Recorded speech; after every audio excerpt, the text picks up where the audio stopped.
DGIR Ahmad शरीफ चौधरी ने वाज़ेह किया है कि आज पाकिस्तान एक बयानिए पर खड़ा है, एक नैरेटिव पर खड़ा है और ये बात भी वाज़ेह है कि भारत अफगानिस्तान की सरजमीन को पाकिस्तान में दहशतगर्दी के लिए इस्तेमाल कर रहा है और ये बात टॉलरेट नहीं की जाएगी। इसी पर बात करेंगे। मेरे साथ मौजूद हैं डॉक्टर शाजिया अनवर चीमा जो कि माहिर है बैनुल-अक़वामी उमूर की।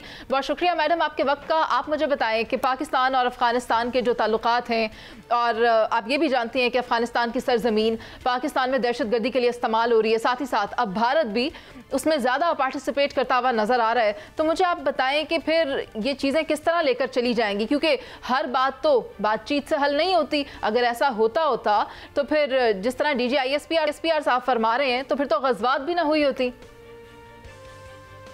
बिल्कुल, और ये जो खारजी हैं इनके साथ तो अहादीस मौजूद हैं कि इनके साथ आप निगोशिएट नहीं कर सकते हैं, इनके साथ आपको टिल एंड जो है वो फाइट ही करना पड़ता है। लेकिन जो आपका सवाल, जो पर्टिनेंट क्वेश्चन है, उसकी तरफ आते हुए हम इस वक्त एक ट्रायंगल हमें उसका सामना है जिसमें टेररिस्ट जो हैं उनको एक सेफ हेवन अफगानिस्तान में दी गई है। उनकी फंडिंग जो है वो हमारे एडवर्सरी जो है वो इंडिया की तरफ से आती है और उनको पॉलिटिकल कवर जो है वो ऑन ग्राउंड हमारी ही एक पॉलिटिकल पार्टी दे।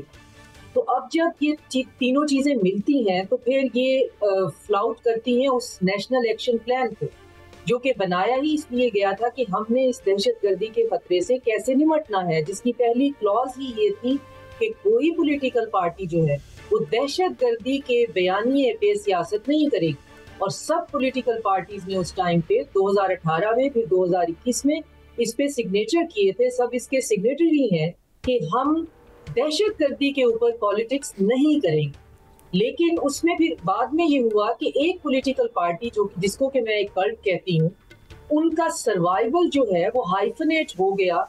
ये एक जो आपकी जो डिस्टॉर्शन होती है, जो ग्रीवेंसेस की पॉलिटिक्स होती है, जो सूबाई और लिसानी तासुब फैलाने की बात होती है, तो अब TTP को जो है वो पॉलिटिकल पार्टी सूट करती है और उस पॉलिटिकल पार्टी को अपने सर्वाइवल के लिए TTP सूट करती है।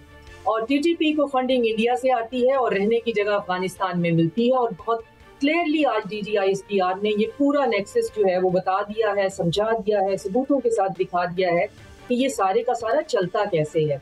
और उसमें पॉलिटिकल जो हमारा जो एडिंग और अबेडिंग है वो ये है कि आप अगर एक प्रोविंस जो है उसकी गवर्नेंस आपकी जिम्मेदारी है तो फिर आप वहाँ पर गवर्नेंस करेंगे।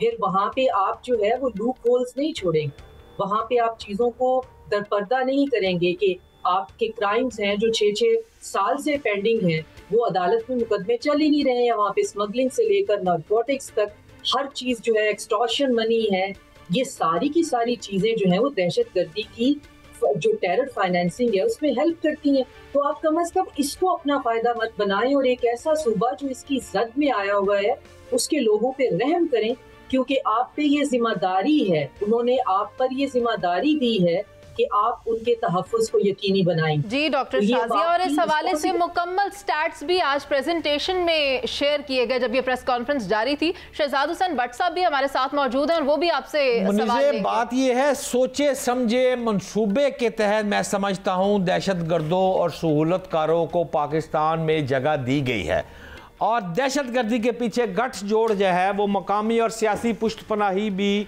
इसे हासिल है। ये बात मैं समझा हूँ डॉक्टर साहबा जो फरमा रही हैं, लेकिन डॉक्टर साहबा मैं ज़रा आसान ज़बान में आपसे ये सीखना चाहता हूँ कि जो इंटरनेशनल अमूर है आप बड़ी ग्रिप रखती है उस पर, लेकिन मुझे ये बताएं कि जो मौजूदा हालात है, जो DGISPR ने बात कर दी है, जो अफगानिस्तान के साथ पिछले 24 घंटे में मामला चल रहे हैं, सारे आपके इल्म में है। मैं आपसे ये जानना चाहता हूँ कि आप हुकूमत को कोई राय देना पसंद करेंगी कि पाकिस्तान में रहकर जो मौजूदा हालात है इससे कैसे निपटना है और अफगानिस्तान से किस तरह डू एंड डाई क्या करना है, आपकी राय क्या है? देखिए, हुकूमत इस वक्त जो है एक तो काइनेटिकली इसके साथ लड़ सकती है, जो कि हमारी एजेंसीज, हमारी पुलिस, हमारी फोर्सेस वो काइनेटिकली इसको कंट्रोल कर रही है। जहाँ पे हम लैक करते हैं, जहाँ पे हमारे अंदर कमजोरी है, वो अगेन जो है वो एडमिनिस्ट्रेटिव लेवल पे आती है। तो एडमिनिस्ट्रेटिव लेवल पे जब हमारी जो लॉ इन्फोर्समेंट एजेंसीज से लेकर हमारी जो मिलिट्री एस्टेब्लिशमेंट है वो अगर एडमिनिस्ट्रेटिव लेवल पे फिर आएगी तो फिर लोग तड़पना शुरू कर देंगे कि जी ये हर काम इन्होंने ही करना होता है। तो मेरे ख्याल में हुकूमत जो है उसको अपनी एडमिनिस्ट्रेटिव रिस्पॉन्सिबिलिटी उठानी चाहिए, इससे पहले कि पाकिस्तान को विद इन इटसेल्फ जो है नुकसान पहुंचाने से रोकने के लिए फिर वो आखिरी लम्हे पे वो जिम्मेदारी फिर किसी और को उठानी पड़ जाए।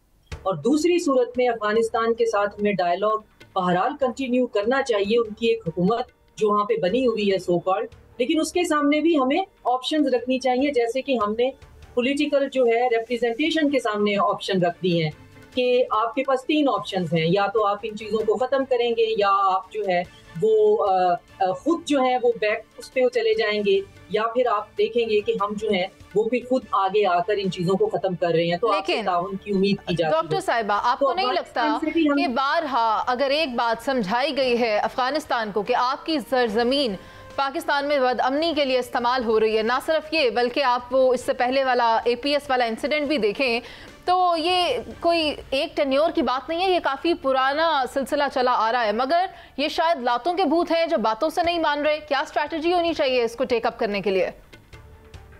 अफगानिस्तान का डिलेमा ये है कि अफगानिस्तान ने ये प्रिटेंड कर दिया है सबके सामने कि वहाँ पे सब हंकी डोरी है और उनके हर चीज़ उनके कंट्रोल में, लेकिन ऑन ग्राउंड हकीकत कुछ डिफरेंट है। जो अफगान गवर्नमेंट है इस वक्त वो पूरी तरह से पूरे अफगानिस्तान के कंट्रोल में नहीं है, मगर वो पॉलिटिकल रीजन से ये मानने को तैयार नहीं है। तो अगर आप ये मानने को तैयार नहीं है तो फिर आप असिस्टेंस लें, फिर आप मदद लें और फिर आप अपने हालात को ठीक करने के लिए, हाउस इन ऑर्डर को करने के लिए कुछ किसी से अगर आपको रहनुमाई या मदद चाहिए तो वो ले लें। और अगर आप कहते हैं कि हर चीज़ हमारे कंट्रोल में है और हम हुकूमत बड़े बेहतरीन तरीके से चला रहे हैं, तो फिर ये हुकूमत जिसके अंदर TTP के जो हैं वो दहशतगर्द ये कह रहे हैं कि हम अफगानिस्तान की सरजमीन के साथ जुड़े हुए हैं, जो कि आज DG ISPR ने अपनी प्रेजेंटेशन में भी दिखाया। तो मेरा ज़ाती ख्याल ये है कि अफगानिस्तान के सामने भी यही 2 रास्ते रखे जा सकते हैं कि या तो आप ये मान लें कि हर चीज़ आपके कंट्रोल में नहीं है तो हम आपको असिस्ट करते हैं, जैसे हम पिछले 20-30 साल से वॉर ऑन टेरर जो है वो लड़ रहे हैं, तो आपकी सॉइल पे आके लड़ना हमारे लिए कोई नई बात नहीं है। अगर आप ये नहीं मानते हैं और आप ये कहते हैं कि ये फुली फंक्शनल गवर्नमेंट है, तो फिर आपके साथ एक गवर्नमेंट की तरह निपटा जाएगा। फिर आप जो है आपके साथ जो हम चाइना के साथ बातचीत करके, ईरान के साथ बातचीत करके, तो फिर आपसे भी बातचीत की जा सकती है। डॉक्टर शाजिया अनवर चीमा साहिबा, बहुत शुक्रिया आपके वक्त का। बात यही है कि अफगानिस्तान के साथ बातचीत सिर्फ इसी तर्ज पर की जाएगी कि अगर वो टेबल पर बैठकर पाकिस्तान में अपनी जानिब से जो लड़ाई दहशतगर्दी जारी रखे हुए है उससे बैक ऑफ करने, उसको रोकने और दहशतगर्दों का कला कमा करने में पाकिस्तान का साथ देगा। यही एक सूरत है कि उसके साथ बात हो सकती है।